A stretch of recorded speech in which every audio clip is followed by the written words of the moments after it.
જય શ્રી કૃષ્ણ વિદ્યાર્થી મિત્રો, કેમ છો બધા? તમારું સ્વાગત છે ફરીવાર અભિષેક એજ્યુકેશન ગુજરાતી નામની યુટ્યુબ ચેનલમાં. વિદ્યાર્થી મિત્રો, ધોરણ 11 ઇકોનોમિક્સનું ચેપ્ટર નંબર 1નો ત્રીજો ભાગ આપણે જોવાના છીએ, બરોબર છે. અને આ વિડીયોમાં જો લાસ્ટ વિડીયોમાં આપણે આકૃતિ આલેખ દોરતી વખતે ધ્યાનમાં રાખવાની બાબતો અને મહત્વ જોયું હતું, બરોબર છે. અને આજે જોઈશું એના ટાઈપ્સ, એટલે કે આકૃતિઓના ટાઈપ્સ જોઈશું, types of diagrams. And the second one, કે એનો જે પહેલી જે આકૃતિ છે, બરોબર, જે આપણે એક્ઝામમાં પૂછાય છે કે રેખાકૃતિ, કે જે તમને બધાને આવડે છે, બરોબર છે, તો એ આપણે જોઈ લઈશું, બરોબર છે. તો ચાલો શરૂઆત કરીએ.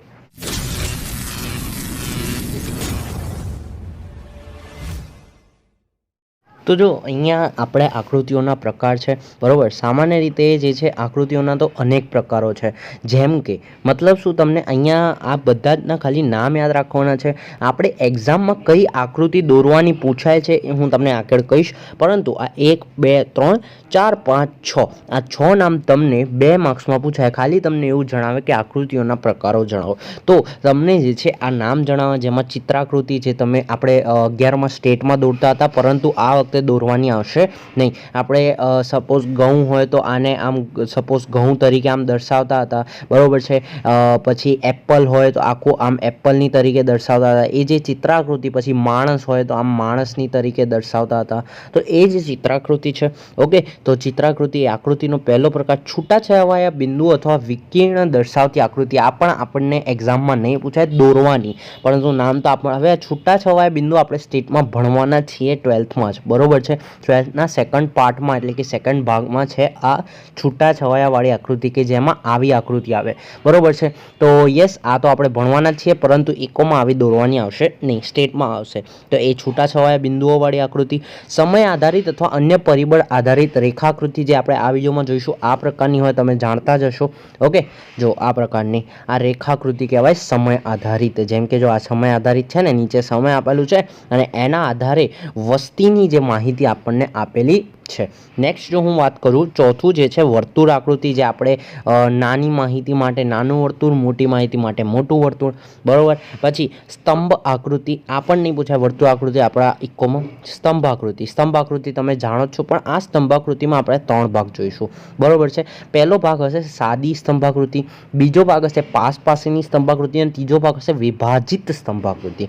ટકાવારી વિભાજિત આપણે નથી જોતા, ખાલી આ 3 જે છે આપણા ઇકોમાં આવતા હોય છે, ઓકે. તો હવે એક્ઝામમાં કઈ પૂછાશે? એક પૂછાશે તમારી 2 મિનિટ, સમય આધારિત અથવા અન્ય પરિબળ આધારિત રેખાકૃતિ, જેમાં માહિતી આપી હશે એને આમ ટપકા કરો અને પછી આમ ફૂટપટ્ટીથી જે છે આને જોડ દેવાનું, આવી રેખાકૃતિ. અને આ સ્તંભાકૃતિના મેં 3 પ્રકાર, જેમાં ખાલી એક સ્તંભાલેખ આવશે, પછી પાસેનો સ્તંભાલેખ આવશે, અને જે ત્રીજો જે છે તમારો એકદમ ઇઝી ટકાવારી વિભાજિત, જેમાં 100% કરવા, સોરી, વિભાજિત સ્તંભાકૃતિ, જેમાં તમારે ટોટલ માહિતીનો સ્તંભ બનાવવાનો અને એના ભાગ બનાવવાના, ઓકે. તો આ જે છે આમ કરીને 4 આકૃતિઓ જે છે એ એક્ઝામમાં પૂછાતી હોય છે. અને છેલ્લું જે છે વૃત્તાંશ આકૃતિ, કે ભાઈ માહિતીને અનુરૂપ 360 અંશને અનુરૂપ માહિતીને વિભાજિત કરવામાં આવે અને જે છે આમ કરીને માહિતીને દર્શાવવામાં આવે, એને કહેવાય વૃત્તાંશ આકૃતિ, ઓકે. તો યસ, આટલું જે છે તમારે નામ ક્લિયર રાખવાના છે. ચાલો જોઈએ રેખા, જે મેં તમને કીધું ને કે 4 આકૃતિઓ પૂછશે.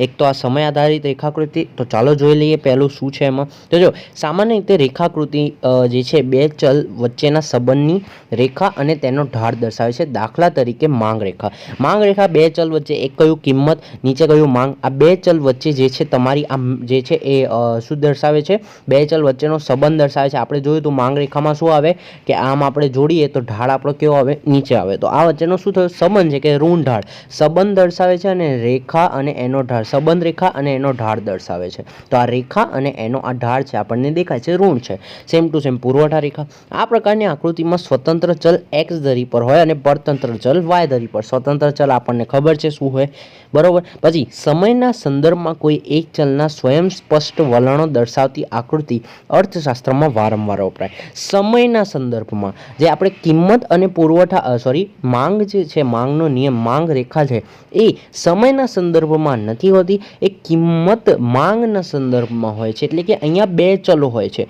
2 ચલો વચ્ચેનો સંબંધ દર્શાવે છે. પરંતુ કેટલીક વાર અર્થશાસ્ત્રમાં સમયના સંદર્ભમાં, હવે સમયના સંદર્ભમાં જેમ કે હું કોઈ સ્ટોકની પ્રાઇસ કહું, ધારો કે રિલાયન્સ, તો હું વાત કરીશ પહેલાં 1980, પછી 2000ની વાત કરીશ, 2010ની વાત કરીશ અને 2020ની વાત કરીશ અને હવે કરંટની વાત કરીશ. તો આ થઈ ગઈ એની, હું અહીંયા દર્શાવી દઈશ પ્રાઇસ ઓફ રિલાયન્સ, બરાબર. પછી હું આમ કરીને ટપકા દર્શાવી દઈશ કે ભાઈ યસ, આમ જે છે એ રિલાયન્સની પ્રાઇસ જે છે એ વધતી જાય છે કોન્સ્ટન્ટલી, બરાબર છે. તો આ શું થયું, સમયના સંદર્ભમાં મેં દર્શાવી છે. ઓકે, પરંતુ હવે આ જ વસ્તુ હું પુરવઠા રેખા દોરું તો આ બાજુ આવશે પુરવઠો અને આ બાજુ આવશે કિંમત. તો સેમ ટુ સેમ મારી આમ ધન થઈ જશે. તો અહીંયા બે ચલો કર્યા, જ્યારે સમયના સંદર્ભમાં એક ચલ. હવે સમયના સંદર્ભની બીજી હું કોઈ ગરીબીની વાત કરું કે ભાઈ 1990માં ગરીબી કેટલી હતી, 2000ની વાત કરું, 2010ની વાત કરું અને 2020ની વાત કરું, અને અહીંયા લખી દઈશ ગરીબી, અને અહીંયા લખી દઈશ ગરીબી જે છે એ સંખ્યામાં કોઈ કરોડમાં લખી દઈશ કે લાખમાં લખી દઈશ એક્ઝેટ્રા.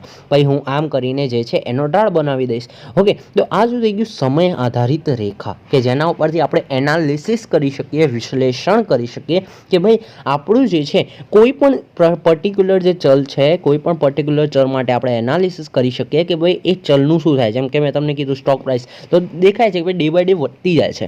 ઓકે, એટલે સ્ટોક સારો હશે. મેં તમને કીધું ગરીબી, તો ગરીબીમાં મેં તમને કીધું કે આવું છે, એટલે કે આ અનિયમિત છે. શું છે, અનિયમિત. એક વર્ષે ઘટે છે ગરીબી, એક વર્ષે વધે છે. ઓકે, રોજગારી, બેરોજગારી, પછી ઘણું એ છે તમારું, બરાબર છે, સાક્ષરતાનો દર, આ બધું જ જે છે આપણે એમાં આવી શકાય. ઓકે, જેમ કે જો અહીંયા આપ્યું છે વિવિધ વર્ષોમાં વસ્તીની સંખ્યા, વિવિધ વર્ષોમાં ફુગાવાનો દર, વિવિધ વર્ષોમાં સાક્ષરતાનો દર દર્શાવવામાં આવે છે. અને આ પ્રકારની આકૃતિ રેખાકૃતિ, મતલબ રેખાકૃતિમાં બે વ્યાખ્યા આવે, પહેલી બે ચલને સંદર્ભમાં અને બીજું સમય આધારિત.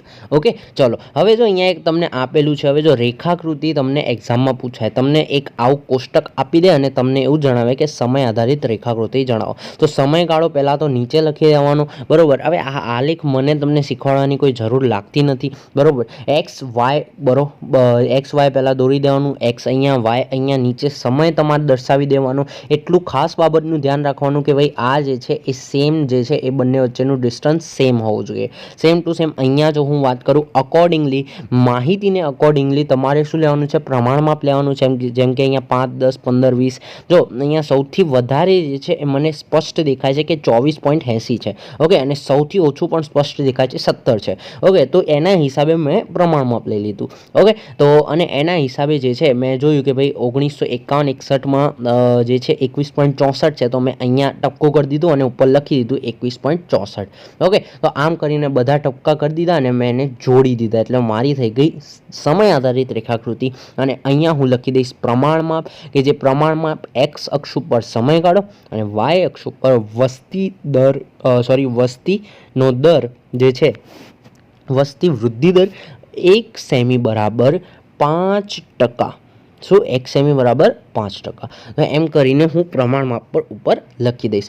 ઓકે, નીચે જો હું વાત કરું તો આ છે સ્તંભાકૃતિના પ્રકારો. હવે આ જોઈશું આપણે નેક્સ્ટ વિડીયોમાં, સ્તંભાકૃતિને અને એના પ્રકારો જે મેં તમને કીધું, સાદી સ્તંભાકૃતિ જે એક્ઝામમાં તમને પૂછાય છે, સેમ ટુ સેમ પાસેની એ પણ તમને એક્ઝામમાં પૂછાય છે. જો નેક્સ્ટ જો હું વાત કરું જે આપણી આયરી વિભાજિત સ્તંભાકૃતિ, એ પણ આપણા એક્ઝામમાં તમારા પૂછાય છે, બરોબર છે. તો આ ત્રણની આકૃતિ વિશે જોઈશું અને પછી આગળ જે છે આપણે તો વૃત્તાંશ આકૃતિની ધ્યાનમાં રાખવા લાયક બાબતો છે, પણ વૃત્તાંશ આકૃતિ એક્ઝામમાં નહીં પૂછાય. ઓકે, સો એને ઇગ્નોર કરીશું, એ ખાલી જસ્ટ સમજી લઈશું, એની વ્યાખ્યા પૂછાતી હોય છે, બાકી કોઈ જ વસ્તુ ધ્યાનમાં નથી. પછી આલેખના પ્રકારો જે છે આપણે જોવાના છે અને છેલ્લે એનો ઉપયોગ જોવાનો છે. All and all chapter easy જ છે, બધું એને લગતું જ છે. તો અત્યાર સુધી જેટલું પણ ચલાવ્યું, જેમાં ઇન્ક્લુડિંગ કયું આવશે, તો એક આવશે મહત્વ અને આકૃતિ અને આલેખ વચ્ચેનો તફાવત, ને આ બધી જ વસ્તુઓ જે છે આપણે ચલાવી દીધી છે. આકૃતિ દોરતી વખતે ધ્યાનમાં રાખવાની બાબતો, આ 3 વસ્તુ, અને આજે ચલાવી રેખાકૃતિ, એ તો તમને ઇઝી જ છે. ખાલી 2 વ્યાખ્યા કરો